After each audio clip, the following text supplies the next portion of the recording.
The warm laughter of her mother once filled Zuwena's world, wrapping her in love and comfort. But everything changed when sickness stole her mother away, leaving Zuwena in a home that suddenly felt cold and empty. She was still just a little girl, too young to understand the depth of loss, but old enough to feel the pain of it. Her father, Malik, was a good man, but a grieving one. He believed that Zuwena needed a mother's care, so he remarried a woman named Binta. On the surface, Binta was everything a stepmother should be. Kind, soft-spoken, always smiling. She spoke sweet words and promised to love Zuwena as her own. At first, Zuwena dared to believe her. She hoped that maybe, just maybe, happiness could return to their home. But behind Binta's gentle voice was a heart filled with hidden cruelty. The moment Malik was not around, her true nature began to show. The loving words disappeared, replaced by sharp commands and cold stares. Zuwena, once the cherished daughter of the house, now felt like an outsider in her own home. She had no idea that this was just the beginning of her struggles. At first, Zuwena thought Binta was just strict. Maybe she was still adjusting to their home, trying to settle in. But soon it became clear. This wasn't strictness. This was cruelty. The moment Malik stepped out of the house for work, Binta's sweet smile vanished like a mask being ripped away. Her voice, once soft and kind in front of Malik, turned sharp and cold. "Stop standing there! Do the dishes! Clean the floors! Wash Halima's clothes!" she barked. Zuwena was no longer treated like a daughter. She was nothing more than a servant in her own home. While Binta's daughter Halima wore the finest clothes and ate the best food, Zuwena was left with old torn dresses and scraps from their meals. She watched as Halima played and laughed, while she scrubbed the floors until her hands ached. She wanted to tell her father. She wanted to run into his arms and cry, to tell him how Binta changed the moment he left. But fear gripped her heart. Binta had warned her, "If you tell your father, he won't believe you. He loves me now. You'll only make him angry." So, Zuwena stayed silent, swallowing her pain like bitter medicine. Every night she lay in bed, staring at the ceiling, wondering if her mother was watching over her, wondering why life had turned so cruel, wondering if her father would ever see the truth. But deep inside her, something stronger than pain was growing, a quiet fire, a determination. She would endure, she would survive, and one day she would rise. Zuwena's father, Malik, was a good man, but he was also a man too blinded by love to see the truth. He had always believed that a child needed a mother's care, and when he married Binta, he was sure he had done the right thing. He saw how Binta smiled at Zuwena in his presence, how she spoke softly to her, pretending to care. To him, their home was peaceful, and his daughter was safe, but the reality was far from what he imagined. The moment he stepped out for work, the warmth in Binta's eyes disappeared. She became someone else, cold, cruel, and unforgiving. Zuwena was no longer treated as a daughter, but as an unwanted burden, a servant in her own home. Every morning before dawn, Binta would wake Zuwena with a sharp knock on her door. "Get up! There's work to do," she'd snap, while Halima, her own daughter, slept peacefully in her soft, warm bed. Zuwena was already on her knees, scrubbing the floors. She washed clothes, cooked meals, and cleaned every corner of the house while Binta and Halima lived like queens. But when Malik came home, everything changed. Binta transformed back into the sweet, caring wife he adored. She would serve him his favorite dishes, cooked not by her hands but by Zuwena's. She would speak kindly to Zuwena, pretending as if they shared a bond. And Malik, exhausted from his long day, never questioned anything Zuwena wanted to tell him. She wanted to cry in his arms and beg him to see the truth, but every time she tried to gather the courage, Binta's sharp gaze silenced her.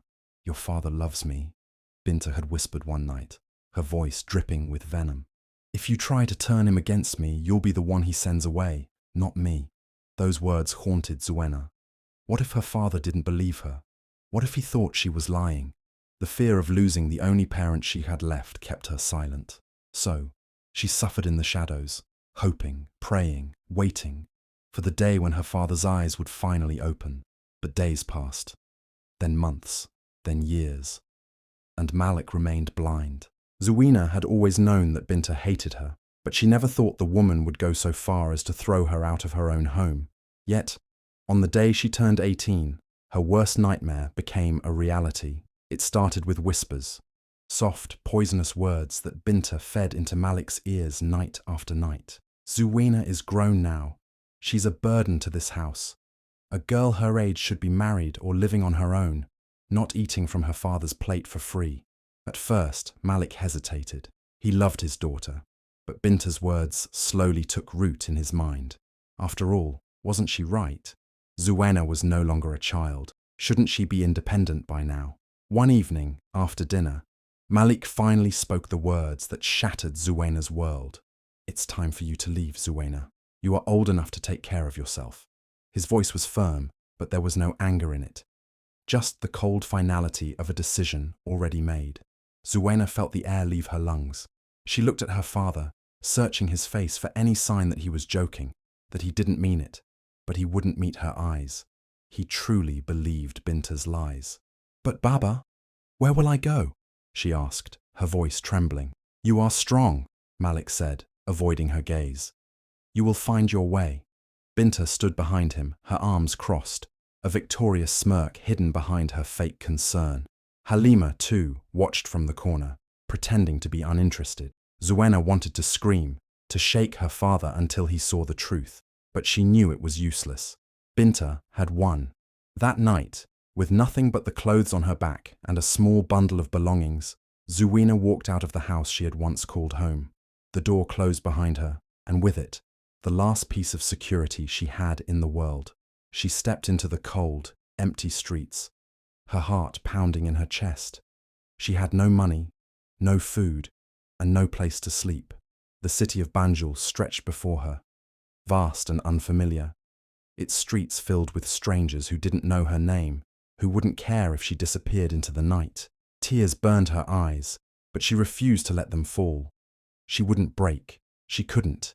She had been thrown away like she was nothing. But one day, she would prove to them all. She was something. She was everything. The streets of Banjul were nothing like home. The nights were cold, and the days were unforgiving. Zuweena had nowhere to go, no family to turn to, and no money in her pocket. Her father's house, the only place she had ever known, was now just a painful memory. She wandered the streets until her legs felt too weak to carry her.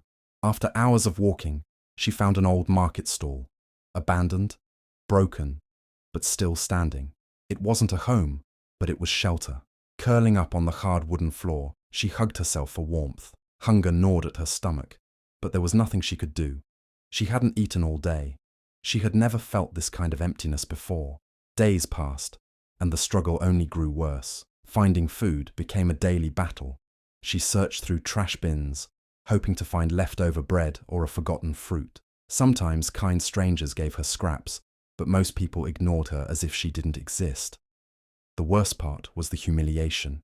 She saw people she once knew, neighbors, old schoolmates, even her father's friends. Some recognized her, their eyes widening in shock, but none of them helped. No one wanted to take in a homeless girl. One evening, weak from hunger, she stood outside a small food stall, the smell of grilled meat filling the air. Her stomach twisted painfully, and she couldn't stop staring at the plates of steaming food being served. But when she reached out, hoping to ask for just a little, the stall owner waved her away. "Go! I don't give free food," he snapped. Zuweena's face burned with shame. She turned away, biting her lip to stop the tears from falling. How had her life come to this? But even as the world turned its back on her, she refused to break. She had survived Binta. She had survived being thrown away. She would survive this too. With hunger in her belly and determination in her heart, she told herself. This was not the end. One day, she would rise. Zuweena had lost count of the days she had spent hungry and alone. Each night, she curled up in the abandoned market stall, her stomach empty, her body weak. The world had been so cruel to her, and she had started to believe that kindness no longer existed. But fate had other plans. One afternoon, she wandered through the streets, too exhausted to keep searching for food. The delicious smell of warm spices and grilled meat drifted from a small, run-down restaurant at the corner of the street. Her feet, as if pulled by the scent, led her there. Through the open doorway, she saw an elderly man behind the counter. He was dressed in a simple, faded shirt, his hands moving slowly as he cleaned a pot. His face was tired, lined with age, but his eyes held a warmth Zuena hadn't seen in a long time. Her stomach growled loudly, and the man looked up. His gaze fell on her torn clothes, her sunken cheeks, and the hopelessness in her eyes. Instead of shooing her away like others had, he sighed and gestured toward a chair. "Sit," he said gently. Zuena hesitated. Was this a trick? Another moment of false hope? But hunger left her with no choice. She slowly stepped inside and sat down.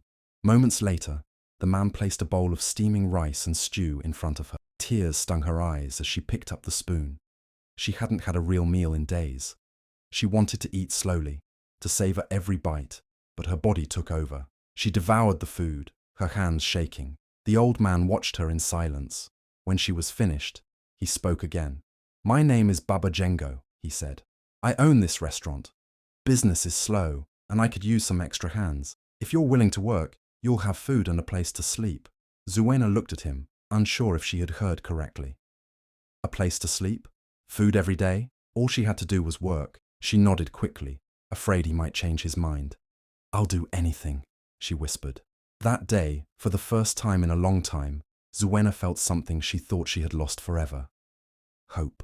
Life at Baba Jengo's restaurant was not easy, but for the first time in a long time, Zuena felt safe. She worked hard every day, sweeping the floors, cleaning the tables, and washing dishes. In return, she had food to eat and a small room at the back of the restaurant where she could sleep. It wasn't much, but it was more than she had before. Baba Jengo treated her with kindness, and she was grateful. But deep inside, she wanted to do more. She wanted to prove her worth, to be more than just the girl who cleaned tables. Then, one day, everything changed. The restaurant's only cook, a grumpy old man named Musa, suddenly quit. "I'm done!" he shouted, throwing down his apron. "This place doesn't make enough money anyway." And just like that, he walked out, leaving Baba Jengo staring after him in shock. Zuena watched as Baba Jengo sighed and rubbed his forehead. There were customers waiting, but now there was no one to cook for them. She could see the worry on his face. If they couldn't serve food, they would lose customers. If they lost customers, they would lose everything. Her heart pounded as she took a deep breath and stepped forward. "Baba, let me cook," she said softly. Baba Jengo looked at her, surprised. "You can cook?" Zuena hesitated. She had never cooked in a restaurant before, but she had learned a lot from watching her mother long ago. She remembered the spices her mother used, the way she balanced flavors to make every meal delicious. Cooking had once been a happy memory for her, before her stepmother had turned her into a servant. "I can try," she said firmly. With no other choice, Baba Jengo nodded. "Go ahead." Zuena rushed into the kitchen, her hands shaking. She grabbed ingredients, her mind racing. She remembered her mother's lessons. "Cooking is not just about food, Zuena," her mother had once said. "It's about love. It's about making people feel at home." She poured her heart into every movement, chopping, stirring, tasting. The rich aroma of spices filled the air, drifting into the restaurant. Customers who had been grumbling about the wait suddenly lifted their heads, their noses twitching. When she finally served the dishes, there was silence. Then, the first customer took a bite. His eyes widened. "This is amazing!" he exclaimed. Others nodded, their faces lighting up with joy. "Who cooked this?" someone asked. Baba Jengo smiled proudly. "She did." Zuena's heart swelled with emotion. For the first time in years, she wasn't just a girl who had been abandoned. She wasn't just a homeless girl working in a small restaurant. She was Zuena, the girl who could cook, the girl who could change her own fate. The day Zuena cooked her first meal for the restaurant changed everything. Customers who had once come out of habit now returned because of the food. They told their friends, and soon, more and more people started filling the small restaurant. Baba Jengo watched in amazement. He had always dreamed of making his restaurant successful, but he never expected that a homeless girl he had taken in would be the one to bring it to life. Zuena, too, felt something she hadn't felt in years. Purpose. She wasn't just surviving anymore. She was building something. Every day, she spent hours in the kitchen, experimenting with different flavors, remembering the recipes her mother used to make. She added new dishes to the menu: spicy stews, soft warm bread, sweet rice puddings. Each dish carried a piece of her past, a memory of love and warmth. Customers noticed the change. "The food here tastes like home," one woman said with a smile. "Who is the cook?" Baba Jango proudly pointed to Zuena. "She is." Word spread quickly. Soon, the restaurant was always full, with people lining up outside just to taste Zuena's food. Some even traveled from other parts of the city just to eat there. But success didn't come without challenges. The small kitchen was not enough to handle so many orders. They needed better ingredients, more tables, and more help. Baba Jango, seeing Zuena's dedication, guided her through every step. He taught her how to manage money, how to deal with customers, and how to run a business. One evening, after closing the restaurant, Baba Jango looked at her with pride. "You have a gift, Zuena," he said, "and a gift like yours should not be hidden. One day this place will be more than just a small restaurant. It will be something bigger." Zuena smiled, her heart full of hope. For the first time, she saw it too.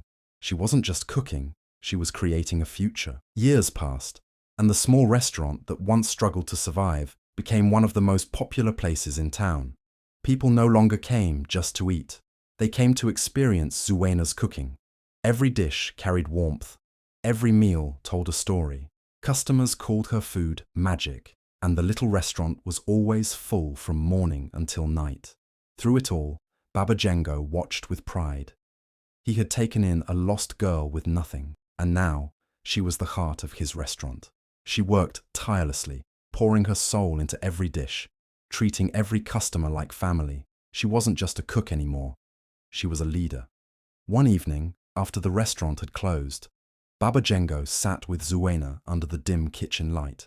His face looked more tired than usual, and his hands shook slightly as he held a cup of tea. Zuena noticed the change in him. He was getting weaker. He wasn't the strong man he used to be. "Zuena," he said, his voice soft but full of emotion, "this restaurant, it belongs to you now." She froze, not sure if she had heard him right. "Baba, what do you mean?" He smiled gently. "I'm an old man, my dear. My time is coming, and I need to know this place will be in good hands. And there are no hands better than yours." Tears filled Zuena's eyes. This restaurant had saved her life. It had given her purpose, a home, and a family when she had none. And now, Baba Jango was giving her everything. "But Baba, I still need you," she whispered, her voice shaking. He reached out and held her hand. "I will always be with you," he said. "Every time you cook, every time someone smiles because of your food, I will be here." A few months later, Baba Jango passed away peacefully in his sleep. His loss shattered Zuena's heart, but she refused to let his dream die. She worked harder than ever, expanding the restaurant, hiring more staff, and creating new dishes that people couldn't stop talking about. The little restaurant that once struggled to stay open was now the most famous eatery in Banjul. People from all over the city came just to taste Zuena's food. Wealthy merchants, travelers, even government officials dined at her tables. She had started with nothing, abandoned and alone. But now she was Zuena, the owner of the most beloved restaurant in town, and deep in her heart, she knew Baba Jango would be proud. Zuena's restaurant was no longer just a small eatery on the corner of a busy street. It had become a legend. People from all over Banjul, and even from faraway cities, came just to taste her food. The once abandoned girl, who had once searched for food in the trash, was now the most respected chef in town. But Zuena didn't stop there. She had a dream bigger than just one restaurant. Using her savings, she opened a second restaurant in a wealthier part of the city. Then a third. Each time, people rushed to eat at her places, eager to taste her cooking. She introduced new flavors, hired the best chefs, and made sure every restaurant carried the warmth and love that Baba Jango had once given her. Her name spread like wildfire. Newspapers wrote about her success, and wealthy businessmen invited her to exclusive events. She was no longer just a cook, she was an inspiration. With success came great wealth. Zuena, who had once slept in an abandoned market stall, now owned the biggest restaurant chain in Banjul. She wore elegant dresses, rode in fine carriages, and lived in a beautiful home. But despite all her riches, she never forgot where she came from. One day, as she stood in front of her newest restaurant, looking at the long line of customers waiting to eat, she smiled. She had made it. She had proven to the world, and to herself, that she was more than just a girl who had been thrown away. Zuena was now the richest and most influential woman in Banjul. But more than that, she was a symbol of strength, survival, and success. Time had not been kind to Binta and Halima. The wealth and comfort they once enjoyed were long gone. After Malik passed away, they lost everything: his money, his house, and the luxurious life they had taken for granted. With no one left to support them, they wandered the streets of Banjul, desperate for food and shelter. One afternoon, tired and hungry, they found themselves standing in front of a grand restaurant, the finest they had ever seen. The golden sign above the entrance sparkled in the sunlight, and the smell of delicious food drifted through the air, making their stomachs growl. "This place must be doing well," Binta muttered. She glanced at Halima, whose once smooth hands were now rough from struggle. Maybe they need workers.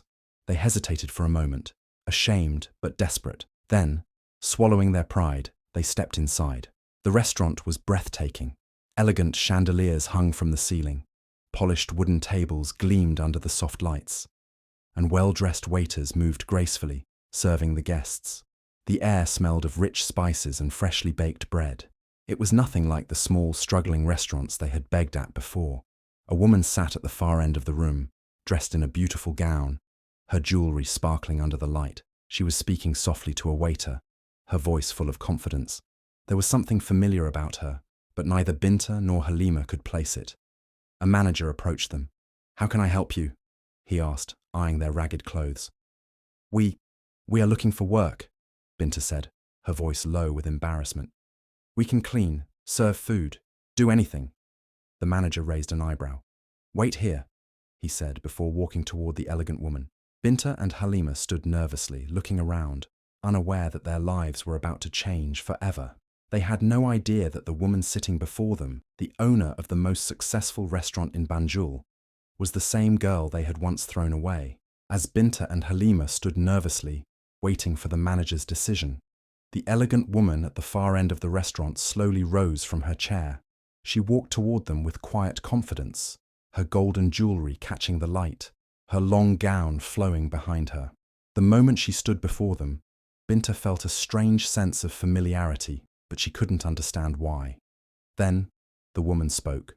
"Are you looking for work?" she asked, her voice calm yet powerful. Binta and Halima nodded quickly, their eyes filled with desperation. "Yes, madam," Binta said humbly. "We will do anything. We just need a chance." Zuena took a deep breath, her heart pounding. This was the moment she had imagined so many times. The two women, who had once treated her like a servant, who had thrown her out onto the streets with nothing, were now standing before her, begging for work. A slow smile formed on her lips. "Tell me," she said, tilting her head slightly. "Do you remember me?" Binta and Halima frowned in confusion. They looked at her closely, their eyes scanning her beautiful face, her expensive clothes, her graceful posture. She looked nothing like the weak, starving girl they had once mistreated. Then, like a bolt of lightning, realization hit them. Binta's eyes widened, her mouth opened, but no words came out. Halima gasped, covering her face with her hands. "No, it can't be," Binta whispered. "Yes," Zuena said firmly. "It's me, the girl you threw away, the girl you called a burden." She took a step closer, her gaze never leaving theirs. "The girl you thought would never survive." Binta's legs felt weak. She wanted to speak, to beg for forgiveness, but her throat felt dry. Halima, who had once lived like a princess, fell to her knees. "Please, Zuena," she sobbed. "Forgive us. We had no idea life would be this hard. We were wrong. So wrong." Zuena watched them for a long moment. She had once dreamed of this day, the day she would finally see them suffer as she had suffered. But now that it was here, she didn't feel the satisfaction she had expected. Instead, she felt something else. Power. Not the kind that came from wealth, but the kind that came from overcoming pain without letting it turn her heart cold. She had a choice to make: revenge or forgiveness. Zuwaina looked down at Binta and Halima, who were now trembling before her. The same woman who once threw her out of her own home now stood before her, weak and helpless. The same girl who had mocked her suffering was now on her knees, begging for mercy. She had every right to turn them away. She could have humiliated them, made them feel the same pain she had endured, but as she stared at them, memories of her own past rushed through her mind. The nights she had slept hungry, the humiliation she had faced, the cold streets that had nearly broken her. If Baba Jengo had not shown her kindness, she would not be standing here today. Kindness had saved her, not cruelty. Taking a deep breath, Zuwaina spoke firmly but calmly. "Stand up." Binta and Halima hesitated, unsure of what was coming next. Slowly, they got to their feet, their eyes filled with fear. "I could turn you away," Zuwaina continued. "I could let you suffer the way I did, but I won't." She took a step closer, her voice steady. "Because I am not like you." Binta's eyes filled with tears. "Zuwaina, Zuwaina raised her hand, stopping her. "No excuses. No apologies. What's done is done." She turned to the restaurant staff and said, "Give them food. Make sure they eat well." The workers immediately brought plates of warm, delicious food. The same food Binta had once refused to let Zuwaina eat in her own home. Binta and Halima stared at it in disbelief, their hunger overpowering their shame. As they ate, Zuwaina spoke again. "You will not be servants here. You will work. You will learn what it means to earn your place, to struggle, to fight for survival, not by crushing others, but by lifting yourself up through honesty and hard work." Halima wiped her tears as she nodded. "We will do anything, Zuwaina." "Thank you, Zuwaina," simply nodded, then turned to walk away. She had nothing left to prove. Her success was her victory, but her kindness, that was her true power. Zuwaina's story became one of the most inspiring tales in Banjul. People spoke of the girl who was once abandoned, who had nothing but determination, and who rose to become the most successful woman in town. Her name was no longer whispered in pity. It was spoken with respect, admiration, and pride. But Zuwaina knew that true success was not just about wealth. She wanted to make sure no child ever suffered the way she had. With her growing fortune, she built a foundation for orphans, giving them food, shelter, and education. She made sure that every child who had no home, no family, and no hope would find a place where they were safe and loved. Young girls who once thought their dreams were impossible now looked up to Zuwaina. They saw in her the proof that no matter how hard life became, strength, kindness, and determination could change everything. One day, as she stood in front of her foundation, watching the happy children run and play, she heard a familiar voice behind her. "Zuwaina." She turned slowly and saw her father, Malik. His face was older now, filled with regret and sorrow. His eyes, once blind to the truth, now held the weight of his mistakes. "I was wrong," he whispered. "I should have protected you. I should have seen what was happening." His voice broke with emotion. "Can you ever forgive me?" Zuwaina looked at him for a long moment. The pain of her past was still there, but she had learned something important. Forgiveness is not about forgetting, but about freeing yourself from the weight of anger. She sighed softly. "I needed you, Baba, but I became strong without you." She paused, then said, "I forgive you, but I hope you have learned from your mistakes." Tears streamed down Malik's face as he nodded. "I have." That night, the town held a grand celebration in honor of Zuwaina. People cheered for her, not just because she was the richest woman in Banjul, but because she had turned pain into power, hate into kindness, and suffering into strength. As she stood before the crowd, looking at the people who now loved and respected her, she smiled. She had won, not just in wealth, but in life.